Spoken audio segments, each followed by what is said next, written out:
Wallopin' web snappers. Hey, let's talk about Spider-Man today. That's what this one's about. It's just about Spider-Man. I'm not going to try and educate you if that's what... It's not... This isn't one of those kind of... It's just a fun and goofy convo about a little comic book you might have heard of called Spider. Content warning! This will not be a fun and goofy conversation about Spider-Man. There will be educational content about neurodivergence, and some of that might be unpleasant for some people to listen to because it discusses the way that society might traumatize neurodivergent people. For those of you that don't know, Spider-Man does whatever a spider can. You may ask, is he strong? To which I would respond, listen, bud, he's got radioactive blood. And in this case, that's meant to be understood as an emphatic yes, even though in real life, if you had radioactive blood, you would be quite weak and toxic to everyone around you. Oh, sorry, were you waiting for Spider-Man is an American superhero created by Stan Lee and Steve Ditko? Yeah, I know it's essay form to explain everything like that, but you know who Spider-Man is, come on. There is no superhero more relatable than Spider-Man. Most of us cannot imagine what it feels like to be a billionaire playboy ninja furry, billionaire playboy robot cosplayer, or billionaire playboy bows and arrows. But a kid who's in over his head? A perpetual fuck-up who can't seem to live up to his enormous responsibilities? Somebody who struggles to pay the bills, maintain his personal relationships, and also, incidentally, is often attacked by goblins? That makes sense to me. And it's that relatability that makes Spider-Man such a handy metaphor for a variety of themes and social issues. You could analyze Spider-Man through the lens of class, for example. He's a poor kid from Queens who is perpetually behind on rent and has to work a shitty job where he is consistently abused and underpaid to provide for his frail aging aunt. You could analyze Spider-Man through the lens of sexuality, where his powers could be read as an extended metaphor for puberty, his secret identity therefore representing a sexuality which must remain hidden lest it become dangerous to him and his enemies find out. In this analogy, Webb is cum.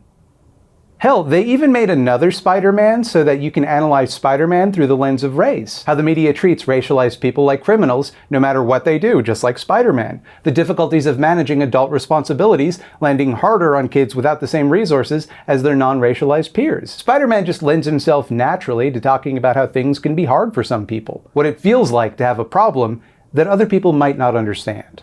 Today, I'd like to look at Spider-Man through a different lens.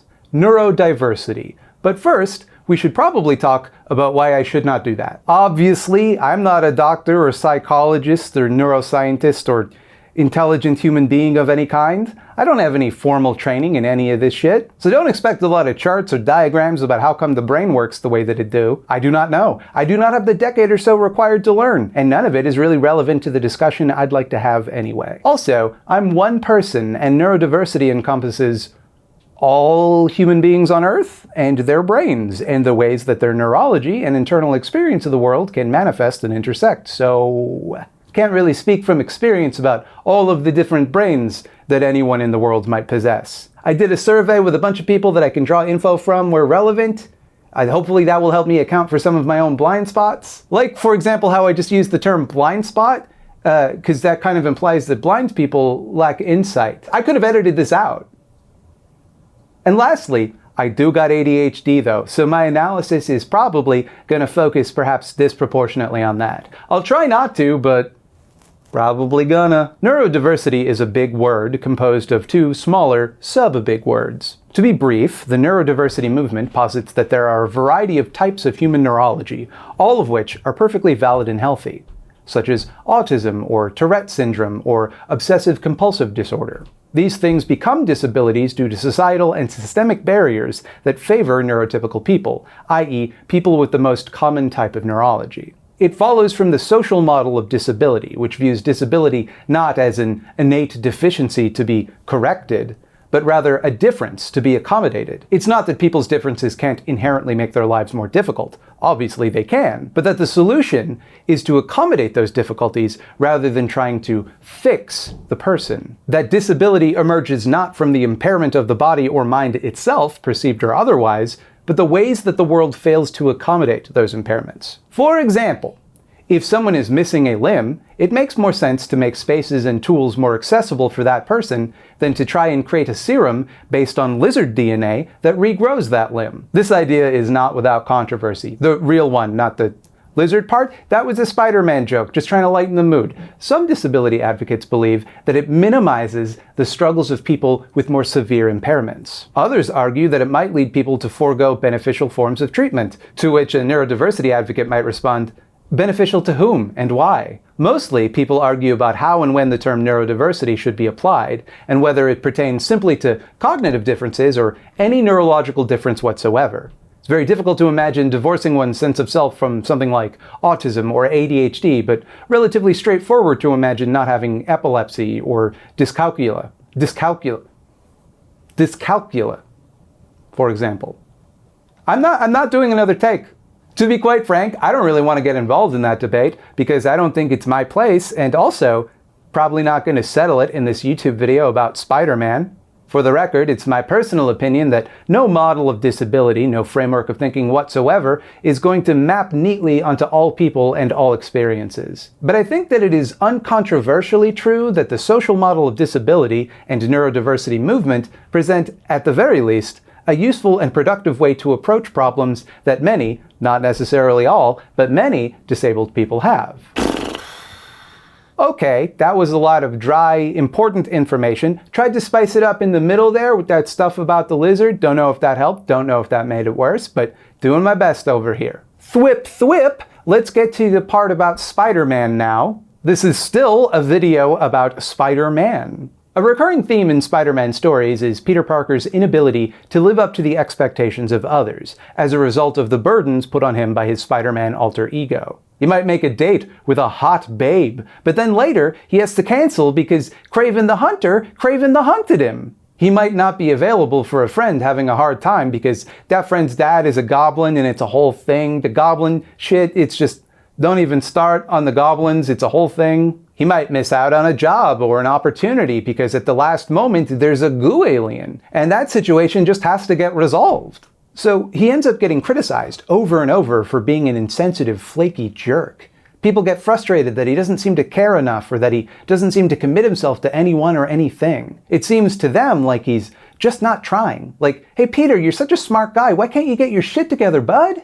Of course, we, the omniscient, sexually attractive audience, know that he is trying. He's trying very hard. He is, in fact, extremely conscientious and puts other people ahead of himself at every turn. He puts in a tremendous effort to be there for the people in his life, but he faces difficulties that other people don't, difficulties that are often invisible to them. Likewise, people on the autism spectrum, for example, or people with ADHD and pretty much anyone with any mental illness often struggle to live up to the expectations placed on them by their neurotypical peers and the greater world, which operates on expectations based on neurotypical standards. Someone with autism might be criticized for not picking up on social cues or may struggle in environments with too much sensory data in ways they cannot make a neurotypical person understand. They may give the appearance of disinterest in a conversation, keeping a flat affect and avoiding eye contact. But the irony is they're actually trying much harder than an allistic person would usually have to make those social connections. Often, neurodiverse people, and let me just specify here that from now on, whenever I use the term neurodiverse people, I mean anyone who is not neurotypical just as a blanket group, even though, strictly speaking, diversity would include typical people as well, but its language is confusing. You get it? You get it? It's hard? I'm doing my best here? Neurodiverse people are often heavily criticized, especially as children. It's estimated that children with ADHD, for example, receive, on average, 20,000 more negative messages than their neurotypical peers. People with ADHD and other neurodiverse people often struggle with what is called executive function. And that doesn't sound important because obviously the average executive does nothing. But it is! Executive function regulates your ability to start and complete tasks which require planning and forethought. It includes things like delaying gratification, controlling negative emotions and working memory, writing the script for your video well in advance of having to film it so you're not struggling on the day before you have to release it to get it done. That type of thing, hypothetically. As a result, many neurodiverse people have a more difficult time with some tasks, even when they clearly have the capability to do those tasks. This can give people the impression that they're lazy or selfish, when in fact, they may be trying harder to complete those tasks than most people would have to. Of course, unlike real-life neurodiversity, Spider-Man's secret struggles are a secret he keeps deliberately. He hides his secret identity, going so far as to make deals with the literal devil in the worst Spider-Man story ever written. Oh boy, if these bad guys ever find out who I am, they'll throw my girlfriend off a bridge. You might think that would make Spider-Man less relatable. But neurodiverse people are often taught to hide their symptoms, feelings, and experiences in order to make neurotypical people feel more comfortable. To conform to standards of behavior and etiquette that may require tremendous effort or discomfort on their part, for no other reason than because neurotypical people might find it strange if they didn't. Hey, stop bouncing your foot there. It's weird. I don't like it. I don't care that it causes you great distress to sit perfectly still and costs me absolutely nothing to let you do it. It's strange. It's weird. Don't do it, therefore. This process is referred to as masking. And you know who else wears a mask? That's right, Wolverine. Oh wait, shit, fuck. Oh, Spider-Man too. Fuck, this analogy keeps getting better. Although in Spider-Man's case, he actually stops masking when he wears a mask. He becomes a more confident, self-actualized version of himself when in the Spider-Man persona. But he does compulsively make jokes to deal with stress, and that does seem to annoy enemies and allies alike. This is actually the quality that got me interested in Spider-Man in the first place, because I saw myself in that. Like, I too can't help but joke around when I'm stressed, and it often annoys the ever-loving shit out of everyone around me. But I can't stop. I can't not do it. Often this is portrayed as Spider-Man being more juvenile or immature than other superheroes. Spider-Man stories often focus on maturity, and what it means to grow up and face adult responsibilities. His whole origin story and ethos as a superhero is tied up with the notion that with great power there must come great responsibility. And when his Uncle Ben said that to him, he wasn't referring to superpowers. He was just referring to the power of adulthood and the responsibilities that come with that. Delayed emotional maturity is likewise a hallmark of ADHD. Kids with ADHD can be years behind their neurotypical peers in emotional development, making the struggle to grow up that much more difficult. Spider-Man's powers include a spider sense that alerts him of danger before it even happens, because he has spider powers and spiders can tell the future. Likewise, many neurodiverse people have a different sensory experience than neurotypical people. People with autism may have heightened visual acuity, better ability to distinguish tonality in music, and even see color with greater clarity. However, this is also often paired with an uncomfortable sensitivity to certain sensory inputs, like loud noises or mushy textures. Anxiety could also be said to mimic the experience of spider sense, predicting danger before it even happens. But unlike spider sense, the danger predicted by anxiety usually isn't real, so it isn't so much a superpower as much as a debilitating form of emotional dysregulation. God, I hope I explained that right. He also has super reflexes, and I don't know, ADHD people tend to have better reflexes on average. That's a thing. Kind of stretching it with this one, because also people with ADHD tend to have dyspraxia, which means we have difficulty with coordination, so we find it harder to do sweet flips like Spidey. Spider-Man is treated with suspicion and doubt. The Daily Bugle, a fictitious newspaper run by the hot-tempered J. Jonah Jameson, presents Spider-Man as a menace, someone inherently criminal. He is not to be trusted, and anything he does, which seems benevolent, is part of a secret, manipulative plot. You think that he defeated Dr. Octopus? You fool! He was in on it! He was working together with Dr. Octopus and perhaps the Big Wheel the whole time. And hey, let me ask you something. What comes to mind when I use the word psychopath? What type of person do you imagine? Is it a cool guy with a cool attitude? Or is it like Hannibal Lecter, Jeffrey Dahmer, or worse, Mark Zuckerberg? Now, while the term psychopath is not itself a medical diagnosis, the diagnostic criteria, which it shouldn't have because it's not a medical diagnosis, overlaps heavily with some personality disorders, to the point that most people in the field consider the former to simply be a shitty and rude way of referring to the latter. Many personality disorders are stigmatized to the extent that they are synonymous with undesirable, even criminal behavior. Like Spider-Man, people diagnosed with those personality disorders are treated like criminals, no matter what they do, simply by virtue of who they are.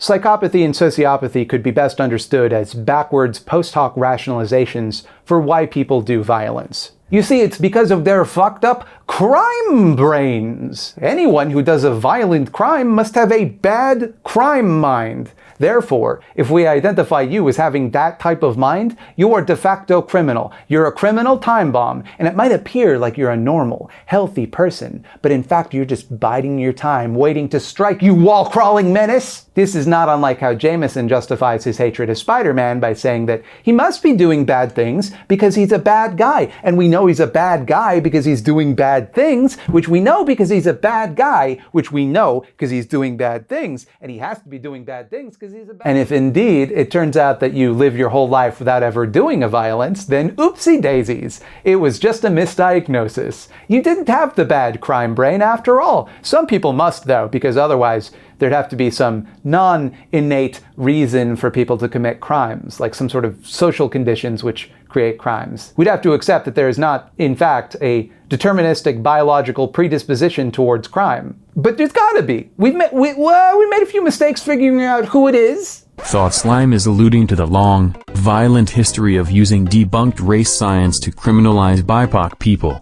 Similar tactics have been employed against many groups, like the poor, Irish, and just anybody white dudes had beef with. TS just kinda blithely skips past this, half because he didn't think to include at least some waffle about how neurodiversity intersects with race, and half because the history of racializing crime statistics goes far beyond the purview of this video. But there's gotta be one, right? And the irony here doesn't escape me because while most media is pretty bad about the portrayal of mental health and personality disorders specifically, superhero media is real bad about it. Criminal insanity is a staple of the genre, and that comes with it a certain set of deeply problematic assumptions about the relationship between mental health and violent crime. In reality, people with mental health issues are far more likely to be the victim of violent crime than the perpetrator. Now, Spider-Man stories are better than a lot of their contemporaries in this regard, I guess. He often prioritizes finding non-violent solutions to the problems villains face, like the latest Spider-Man movie, for example, was all about helping villains rather than simply defeating them. But let's not run defense here because it's still pretty bad. Like, a solid half of Spider-Man's rogues galleries are just guys that went crazy. Hey, and while we're on the subject of areas where this comparison desperately falls short, I think it's worth pointing out that there is a lot of media which portrays certain neurotypes, usually but not always autism, as a kind of superpower in and of itself. And if I said to you that being neurodiverse does not give people literal superpowers, most of you would probably say something like, yeah, duh. I don't get why you'd say something so obvious. Normally your analysis is so trenchant, and you're so erudite. I assume, though, that you're building a larger point, so I'll let you continue, but let me just say before you go on, you're really good looking. Thanks! A lot of media, both fictional and self-help related, portray neurodiversity as actual, literal superpowers. Like Monk can do detective real good because he's got OCD. The good doctor is a good doctor because he's got autism and it makes him fastidious. Split has dissociative identity disorder, so somehow he becomes super strong and can climb walls just like Spider-Man. That's not even getting into the long and storied history of presenting epilepsy as the holy disease that allows you to communicate with God or spirits, or conversely, presenting Tourette's or schizophrenia as evil possession by a demon or spirit. This is perhaps a well-meaning overcorrection to the notion that neurodiverse people are less than. Actually, no, we're more. We get powers. And fair dues, that messaging may help a lot of people undo internalized ableism, which causes them distress or self-esteem problems. There's a reason that a lot of people frame their own neurodiversity as a superpower, because the idea of having a superpower is obviously an empowering message. However, it could lead to some pretty unrealistic expectations for neurodiverse people. It also kind of suggests that the value of neurodiverse people rests in their ability to provide a unique service. Like they gotta be super math geniuses or ultra-lateral thinkers or outsiders who may lack social graces, but god damn it, they get the job done. Instead of just getting to be people with intrinsic value because they're people. Now, my point here is not that there is necessarily no advantage to having whatever condition, or that any of these conditions is all negative. Every person experiences these things differently, and there are trends in many of these conditions that can be advantageous or disadvantageous. I'm realizing how often I use the term condition in this paragraph. Condition also kind of medicalizes the problem. See, language is hard. It's hard to talk about this stuff. You're gonna fuck it up. I'm doing this on the fly. I'm noticing the problems in this. For example, since autistic people tend to have special interests, they can develop extensive encyclopedic knowledge on that subject with an intensity and focus that allistic people find difficult to mimic. For some people, that may manifest as like being at the top of your field, because if you know everything there is to know about aqueducts, if you care about aqueducts so goddamn much, it's going to be difficult for most people who do not care about aqueducts to build and maintain aqueducts as well as you do. The word aqueduct has lost all meaning to me, and I'm not 100% sure I knew what it was in the first place. I think it's like a dam. It's a dam, right? It's a bridge? What the... I did not know what an aqueduct was. But that's not going to be true of all people with any kind of brain. Not every autistic person is an aqueduct genius or equivalent in some sort of non-aqueduct field. Many people might experience disadvantages which far outweigh any supposed advantages. And this kind of messaging gives people the idea that it's worth it. Like your extra struggling is justified because you get aqueduct powers out of it. Expecting people to be aqueduct geniuses puts a pressure on them that is not sustainable, and neurotypical people are not likewise expected to be aqueduct geniuses in order to validate their worth or desirability. Like Spider-Man, our worth comes not from whatever gifts we may possess, but from our humanity. Sadly though, the inverse attitude is far more common, and much, much more problematic. A survey in the UK found that over 50% of employers reported they would not hire neurodivergent people, with a particular bias towards Tourette syndrome and, to a lesser extent, ADHD. Not only that, but over 60% of autistic people surveyed reported that the attitudes and behaviors of their workplace were exclusionary. A lot of advocacy necessarily focuses around getting employers to recognize that neurodiverse people can have special advantages that make them better employees, not worse. But what about the people who don't? Like, what if you're a neurodiverse person and it doesn't give you a special advantage? Like, what if it's only something that requires accommodation at your workplace and doesn't necessarily make you a worse employee, but it doesn't make you a better one? Is a hiring bias okay in that case? I don't think so. People like that still need jobs to live. And that, to me, is the value of looking at a character like Spider-Man through this lens.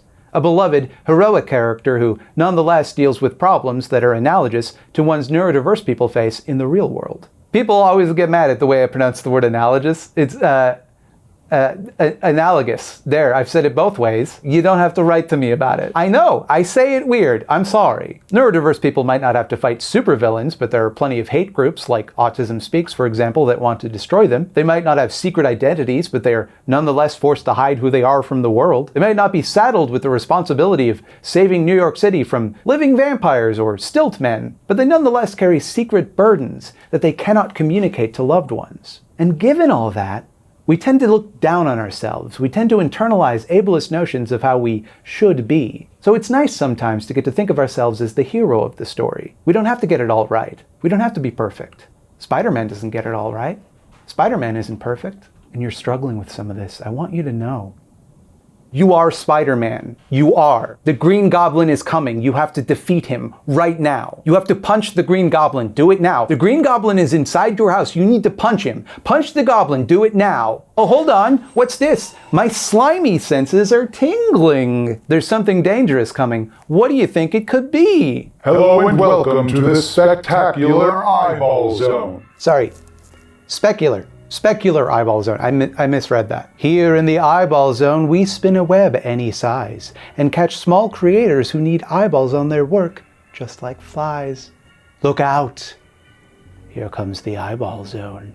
In Dangers of Autism in Media, Movies with Mark outlines the way that negative depictions of autism and also mental illness give the public the idea that autistic people or mentally ill people are violent and unpredictable. He outlines the ways that this has led to disproportionate violence against autistic people, as well as providing excuses for the violent treatment of autistic people in the medical community. Shit's pretty bleak, and all of what Mark discusses here is precisely the type of representation in media we need to combat with positive examples. Not about just making movies better. This has direct, tangible, material effects on people's lives. Because people who are scared that somebody is the Joker won't make compassionate decisions about how to treat that person. So fuck the movie Joker.